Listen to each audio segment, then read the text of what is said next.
everybody, and welcome back to the United Stand. This is your hot takes. How you feeling, Mons? I can't stop smiling. I can't stop smiling. The rest of the week, in fact, the rest of the month is a good month for me, regardless. It's a good month. I don't care. We beat City and we beat Arsenal. Nothing can come close to that. January 2026. You will go down in history as one of the best months of my life. Yeah, Honestly, the feelings that I've had this month, unbelievable. But this is your hot takes, and I want to start off with a bit of a banger. Go on. And it is that, apart from Haaland, Mbeumo is the best forward in the league. Look. Are we going to be shameless today again? I'm going to be shameless and say I don't think that's a bad shout. It's not a crazy shout. Like, it's not like, oh my gosh, how can you say that? And Mbeumo has the qualities and has shown, to be fair, that he is up there with the top forwards in the league. I'm trying to think who else would even really be... Categorically, who's better than Mbeumo? Forward player in the league. No. You can look at someone like Igor Thiago, who's having an amazing season, one of the top goal scorers this season, but I put Mbeumo above him. Yeah, I still say Mbeumo's a better player than him, so it's not crazy to say. And I guess if you look at last season, Isak's not really been performing as well. I don't know, obviously they had Gyökeres and etc. that were supposed to be doing very well, who aren't doing that good.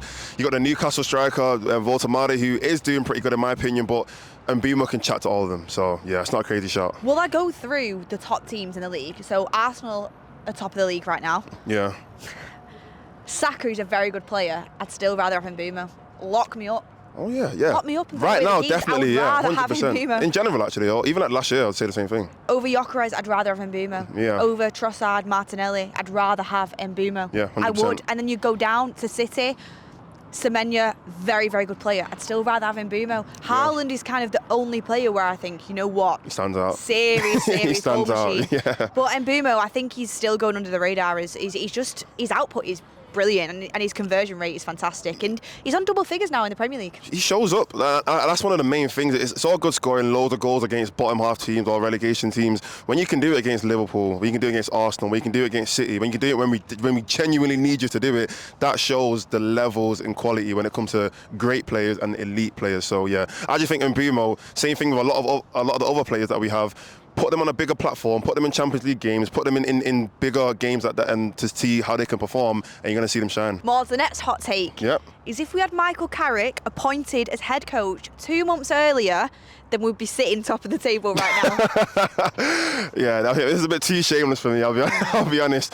2 months earlier, nah, we don't have a title contending squad in general, so I don't think we'd be top of the table, but we'd definitely be a lot higher. That's just the reality. So many games, and we've listed them probably about 10 times now. Not the Burnley game, the Leeds game, the Bournemouth game, the Burnley game as well, because there was Darren Fletcher in charge. But like the Wolves game, the Everton game, the Spurs game, the West Ham game, the Forest game, all these games that we've dropped points to. Spurs, really. That's what I mean. Like all these games that we've dropped points to. Yes, obviously we're not going to win all of them. That's just not how football works. But if we had just collected points in 3 or 4, maybe even 5 of those games, we would be a lot higher. And when I say a lot, I mean touching the top 3, probably even closer to City. So, look, I think the reality is, it's easy to say in hindsight we should have done that, but we were never going to have sacked Amrin that early on. So we just got to kind of accept it now and kind of hope going forward that we can at least push on to claim those spots. Exactly. And do you know what? I feel like everything happens for a reason. Yeah. And that's what I'm kind of rolling with right now, because you can talk about them games all day long, but they sound really bad. But you needed to see Amorim through that period to know that he wasn't the guy. I mean, I think we knew it quite early, but I think the fan base, to be justified, he's not the guy. You had to kind of see it through till then.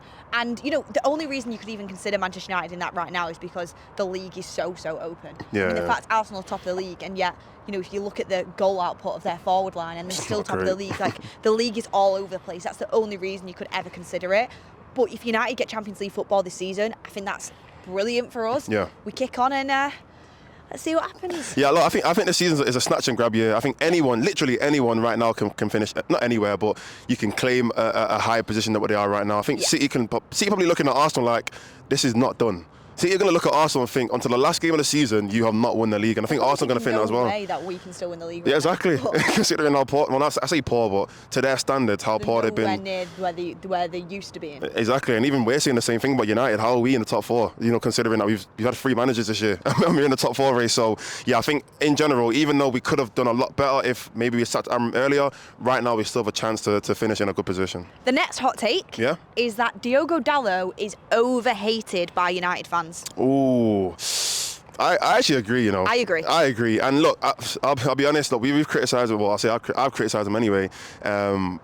To be fair, he has been poor. Like, he has been poor, but the way how the United fan base is and we spoke about it, I think, the other day, when everyone's got someone who they want to kind of push an agenda against, they just completely run with it. And it doesn't matter whether they play good or whether they play bad, they will always just try and run with it. I think even the Arsenal game, I thought Dalot wasn't even that bad. I thought he's actually pretty good, to be fair, in parts of the game. Dalot played well against City and Arsenal. Yeah, he had definitely periods anyway. City game maybe started off a bit slow, but there were periods. Oh yeah, the lapse passes, the yellow card, but I think he recovered. He recovered well, and I think the Arsenal game, same thing. I think he did very well defending and even like going forward as well. So, but the way the narrative was, you'd think that Dalot had an absolute stinker and it was the worst game in the world. And I think for a lot of people, they just can't like shake their opinion when it comes to certain players and understand that yes, a player might not be doing great, but they can also have good performances. And I don't know if Dalot's the only player that has that same problem, but he's definitely one of the main ones. That's what I mean. Is Dalot the right back that's going to win a league title for Manchester United? I think most Man United fans would think no, currently. Yeah. But he's got something, and you need a squad. You need a squad, and Dalot has what you need within the squad in terms of leadership. He has the foundation of a decent player. Yeah. He's not anything absolutely amazing, and yes, he can make mistakes, but he can have good games, and when he has good games, I think he should get credit for that. When he has poor games, he gets ripped to shreds.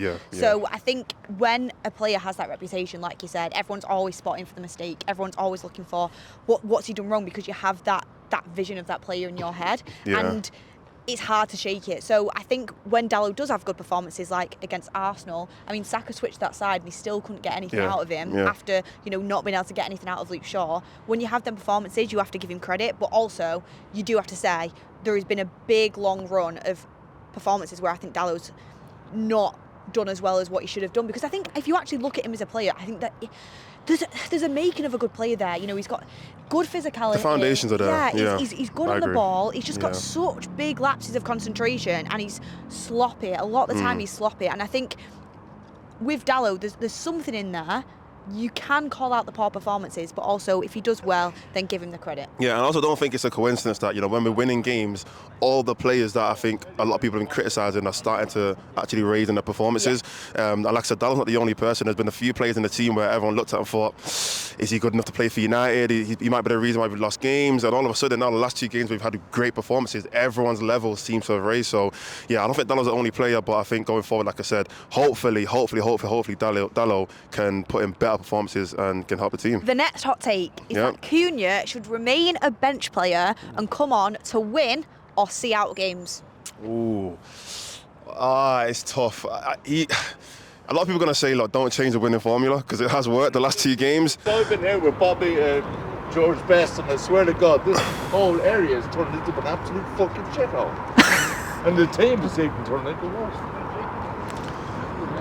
As I was saying, no, joking. Let's start again. Let's start again.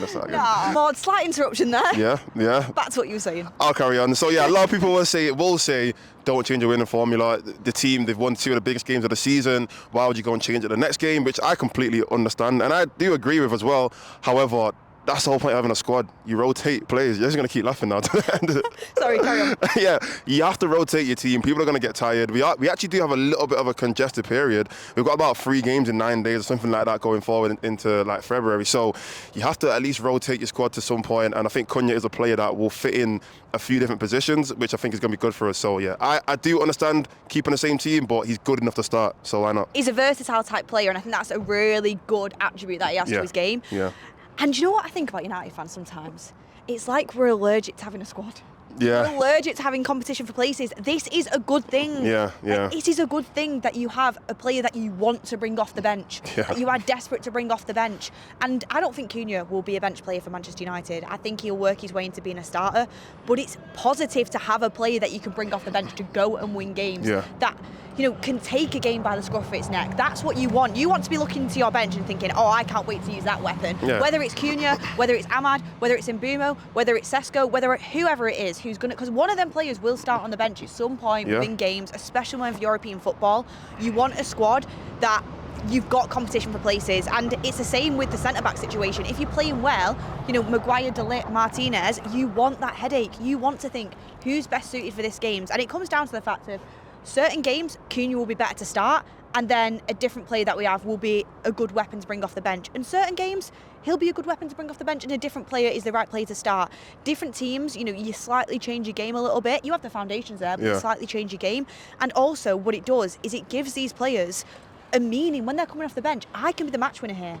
I can go out there and prove my starting place, and you want that. You don't want a player kind of walking through the doors and thinking, I'm starting today. Nailed on, I am starting. You want players to go out there and fight for the badge in every single way. And I think Cunha does that regardless, but I think it's really, really important to have a squad where you can have players with different attributes and use them for different games, and they're all good quality players. Yeah, and I also feel like a very underrated thing that we need to think about is we need a bit of humility in the team as well. I don't think anyone should think that they deserve to start. No one, and I'm not saying Cunha thinks that, but just in general, I don't think anyone, until we're winning every single game and we're looking at titles and Champions Leagues, nobody should think to themselves, I deserve to start every single game. So that having that little bit of humility where even if it's not Cunha, if it's Mbeumo, if it's Ahmad, if it's Dorgu, even if it's Bruno, they will sit back and say, you know what, the manager said I'm sitting on the bench, I'm sitting on the bench today. That I'm not going to complain, I'm not going to make it seem like I have to start. No, until we get to the point where we have a finalised first team and you know who the starters, 100% a guaranteed starter is going to be, everyone should have a little bit of humility and be okay with starting on the bench. The final hot take is that both Casemiro and Maguire should both be given new contracts for their mentality that they add to the squad. Ooh, I mean, what do you think about that? I think it's reactionary based off recent performances. Look, Casemiro and Harry Maguire. Round of applause. No, honestly. Round of applause. Maguire, man of the match against Arsenal. I stand by that. I thought he was absolutely fantastic, and he was in the derby as well. And do you know what? He has been, you know, for the last year and a half. Been all right for us, he's been top quality, and I think he's having some of his best games, like, you know, in the later stage of his career. I mean, he was great that first year he came in. Anyway, I digress. Casemiro, first year Casemiro was just untouchable. Then he went through that dip. This season, I think he's gone underrated, and I've seen people saying, you know, what other player playing in his position in the Premier League has the vision, has the passing that he has, and can have an impact on the game the way he does. And I kind of get that.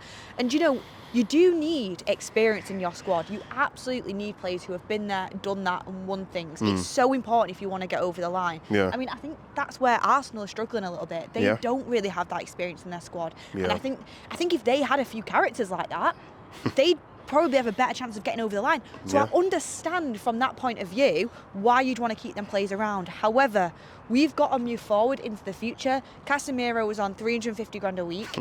Harry Maguire's on 190 grand a week. You know, if you replace them players properly and you move into the future, you go and get an Elliot Anderson, who I genuinely think can be that Caicedo, Declan Rice type signing. You go and get, you know, a centre-back in who's like 26, the Mbeumo and Cunha category, ready to come in. Like, they're not a kid, they're not a learner driver. Look at Mark Gay. Like a Mark Gay. They are ready now to come in because they are good quality players that can play on the biggest stage. And I think Cunha and Mbeumo were perfect signings. You go and replace Harry Maguire with a player like that. So thank you so much, Maguire and Casemiro, for your service.